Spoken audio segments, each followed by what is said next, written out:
السلام علیکم پیارے بچوں، آج میں آپ کو ایک نیک موچی کی کہانی سناؤں گی۔ نیم کے درخت کے نیچے ایک موچی بیٹھ کر پھٹے پرانے جوتے اور بیگ سیتا تھا۔ موچی دل کا سادہ اور نیک انسان تھا۔ موچی کو صرف اس کام سے اتنے ہی پیسے ملتے جن سے وہ مشکل سے اپنا اور اپنے بیوی بچوں کا پیٹ بھرتا۔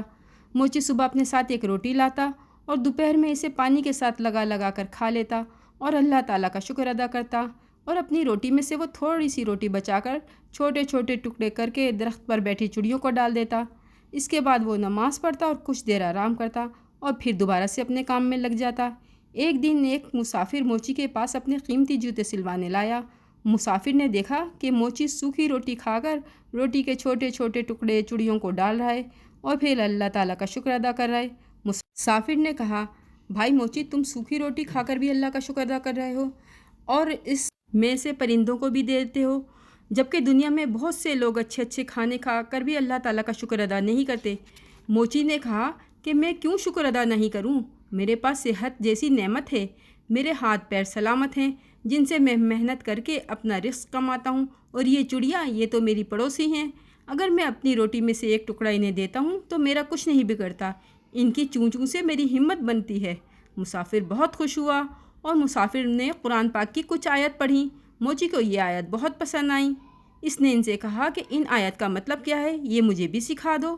مسافر نے کہا، ان آیت کا مطلب یہ ہے کہ اے اللہ، بادشاہی کا مالک تو ہی ہے، جس کو چاہے بادشاہی دے اور جس کو چاہے عزت دے اور جس کو چاہے ذلت دے، تیرے ہی ہاتھ میں بھلائی ہے۔ موچی نے یہ آیت یاد کر لی اور مسافر سے مزدوری بھی نہیں لی۔ اب موچی ہر وقت جھوم جھوم کے یہ آیت پڑھتا رہتا۔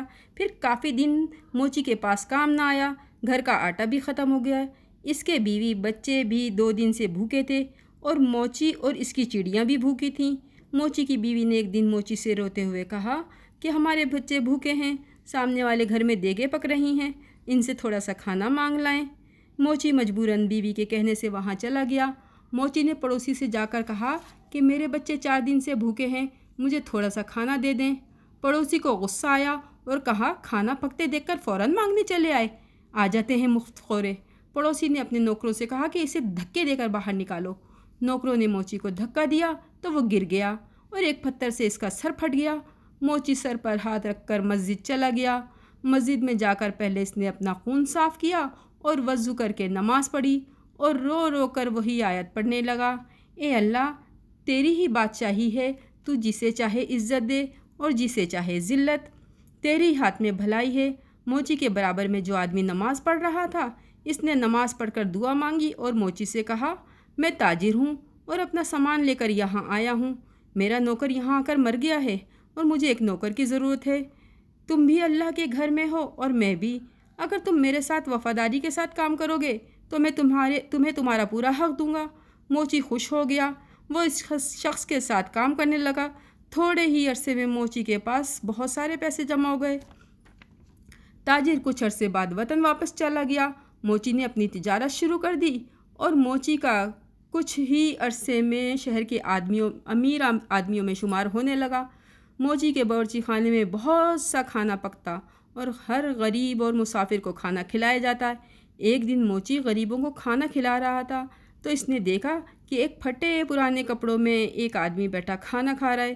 موچی نے اسے دیکھا اور پہچان لیا کہ یہ تو وہی پڑوسی ہے جس نے نوکروں سے اسے دھکا دلوائے تھے۔ پڑوسی بھی موچی کو پہچان گیا اور روتے روتے کہنے لگا کہ اللہ تعالیٰ نے مجھے سزا دی ہے، میرا سارا کاروبار ختم ہو گیا اور میرا گھر بھی بک گیا، میری بیوی مر گئی اور بچے آوارہ ہو گئے، اب تو میں بھی بیمار ہوں۔ تم صحیح کہتے تھے، واقعی اللہ جسے چاہے عزت دے اور جسے چاہے بذلت۔ موچی نے کہا، تم اللہ سے معافی مانگو، میں تمہیں کاروبار کے لیے رقم دیتا ہوں، تم دوبارہ اپنا کام شروع کرو، اللہ تعالیٰ تمہاری مدد کرے گا۔ سچ کہتے ہیں، جو بھی پیسوں پر غرور کرتا ہے، اس کا انجام برا ہی ہوتا ہے۔